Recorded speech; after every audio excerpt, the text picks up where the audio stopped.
Anyway, I got places to be, a face to fix, and oh, bad guys to kill. The viaduct sequence was one of the original pieces that was done for the test footage. Really, the reason why it was done was to illustrate a different kind of filmmaking. When I first threw that idea out there to Fox, which was, hey, we can make a big budget feeling superhero movie by this methodology, they said, oh really, show us.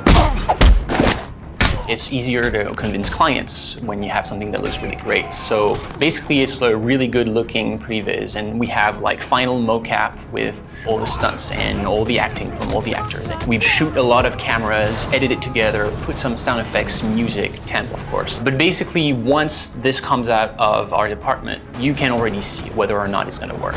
That original sequence I did with Tim 3.5 years ago. I coordinated that sequence and did the performance capture for Deadpool in that. We actually got to have Ryan do all the acting part. Excuse, por favor. Ow, ow.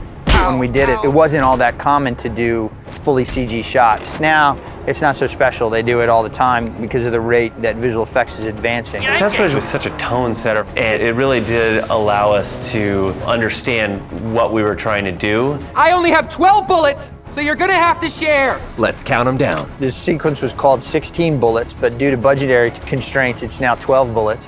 There's a frequent jest on set that it's going to be 1 bullet before we're done, but no. In your typical superhero film, the superhero is always prepared. He's a good guy, he thinks ahead of everybody else, he's smarter, faster, better. But in Deadpool's case, that's not always true. Ah, shit! I forgot my ammo bag. The fact that he has to make do with 12 is the whole structure of this fight. He's trained to kill people and not be killed, but now he's got this unique thing to him where he regenerates, he can't die.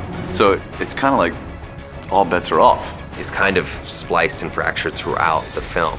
So we begin on it, and then we come back to it later, and then we come back to it again. So we need a lot of meat on the bone to get a piece like that done.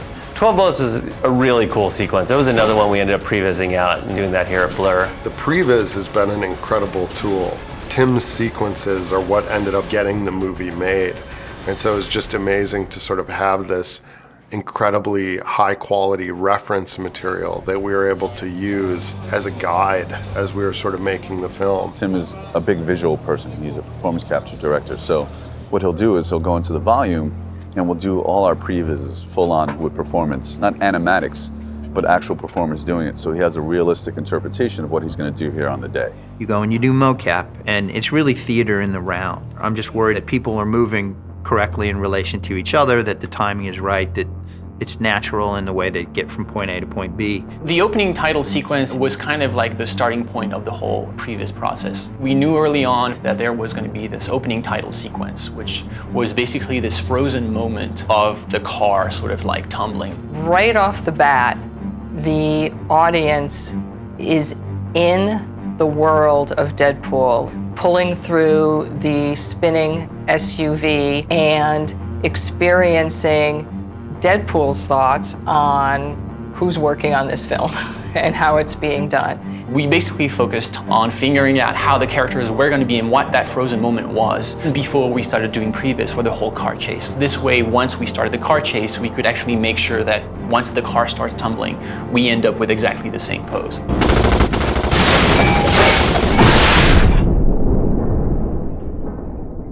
The teaser piece we did was all CG. This is going to be a mix, probably mostly live action. I love practical shooting. I mean, nobody likes a green screen. It's awful. So we've done as much practical as we possibly can. To make the freeway sequence, we had to shut down the biggest artery of the biggest freeway in Vancouver. It's actually the bridge that leads from essentially the suburbs into the city. And they gave it to us for a few hours a day where they would shut down one whole side of it. I think for a while I was public enemy #1 because they didn't say Deadpool shut down traffic. They just said Ryan Reynolds has shut down traffic in Vancouver, which sort of sucked for me. We wanted it to feel interactive. We wanted it to feel like they were in a real location and not just in a stage. There is something about interacting with the sunlight, with real air. I don't think you can ever completely fake. This sequence requires a lot of timing, a lot of rehearsal, 30 stunt personnel. So that on top of the other crew that's required for this sequence, special effects, explosion, visual effects. I think we were there for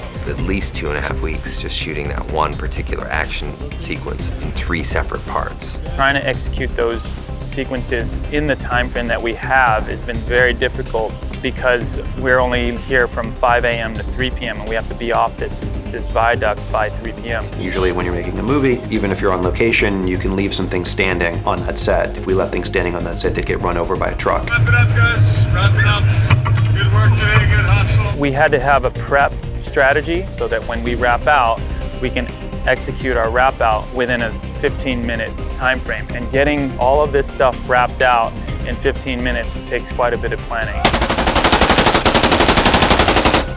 We've tied in with what Tim's done for the previs, which mapped out all the action for us. So we follow those beats, which include bullet hits in the cars and body hits, blood hits on stunt guys, and infrastructure for water for wet down, and a lot of smoking cars. When we do a bullet hit, it's a small explosive with a blood bag that we put underneath the wardrobe, and then we cut the wardrobe a little bit so it comes through. And we have a firing system attached to that explosive. And I watch the stunt guy's action and time out his action so it all works together. 3, 2, stupid! Worth it. Right now, it's in the previs, he's sliding, but we're going to have I'll tell you in a minute.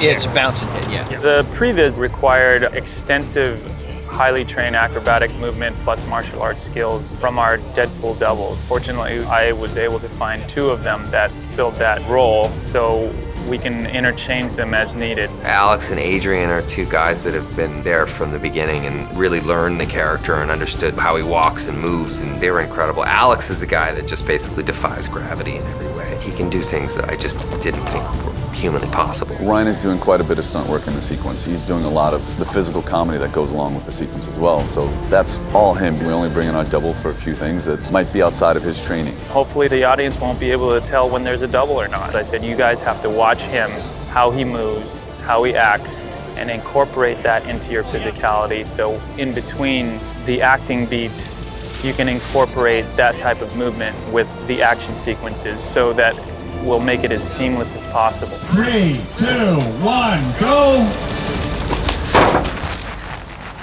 And cut. These cameras, we can shoulder here. No, I think we take that slider again and go whack. When we shot the freeway sequence, it was really important to us to keep the cameras moving in these super dynamic ways. And one of the ways that we achieved that was through long Steadicam moves, handheld shots, using a motorcycle to chase other motorcycles through the space. And we really wanted to create this sort of frenzy, especially when all of the pedestrians are running away from this chaos that was happening. Okay, this thing's ready. Capturing it the right way with our camera bike took a lot of planning because of the weaving in and out of these very tight vehicles. Took a very skilled rider. There's this genius motorcycle stunt rider named Regis that we brought up from New Orleans who's phenomenal on a bike and could keep up with anybody. So he was able to chase our stunt bike riders on this motorcycle rig where we were able to get super, super close to the motorcycle and move through heavily congested areas at high speeds. What we have with the CycleCam, it's a one-of-a-kind vehicle. It's the first and only of its kind right now in the business. The bike is actually 100% electric, so there's no motor vibration. It offers a very smooth and stable ride. We shot that motorcycle sequence on a stabilized head, so no matter how bumpy the roads get,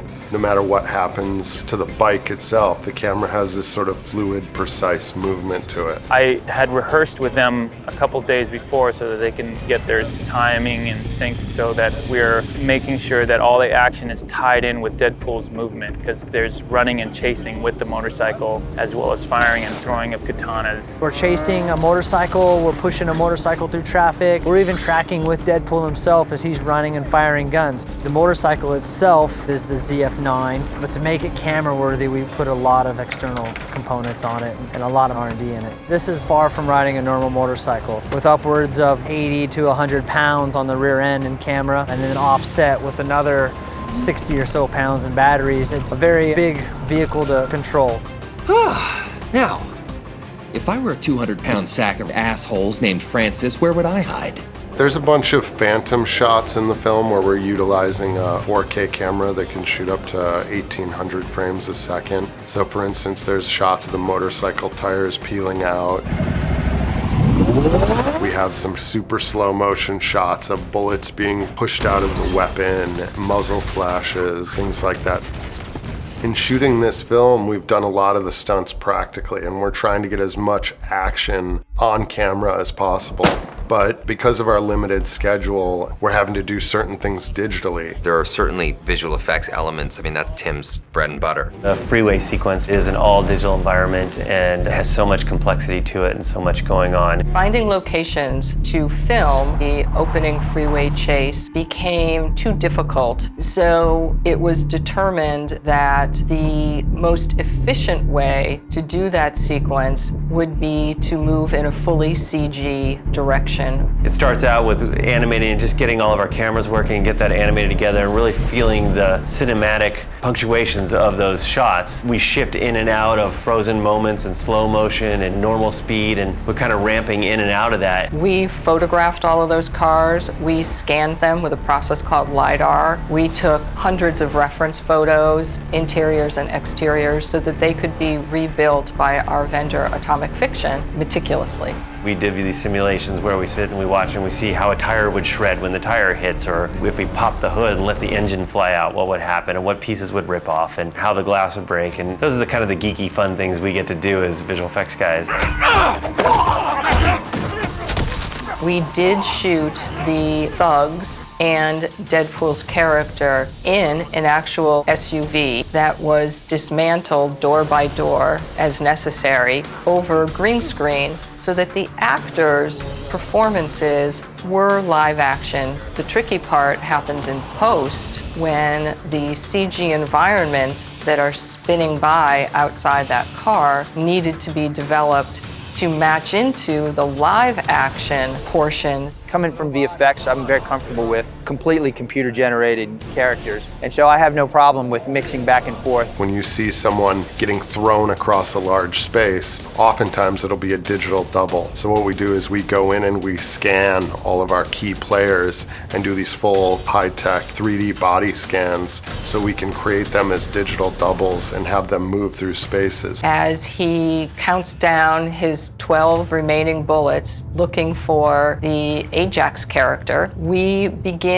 by flipping him out of his SUV using CG elements. Those are actually CG Deadpools who jump out. Due to the time limitations on that viaduct, we did not have a good amount of time to rig for the stunt work that would be needed to get the height needed and the very specific arm positioning for the first bullet, bullet number 12, to come out of the chamber. So it was captured on a mocap stage, and then the mocap data was applied to the CG model. I think the reason it feels so seamless is because one of the many things that Tim Miller does so well is understand the grammar of visual effects. So he knows where the audience's brain will just go with and trust something that is fake without recognizing that it's fake. It's really kind of a beautiful blend of partnerships between different departments so that no one will be able to tell what is CG and what is not.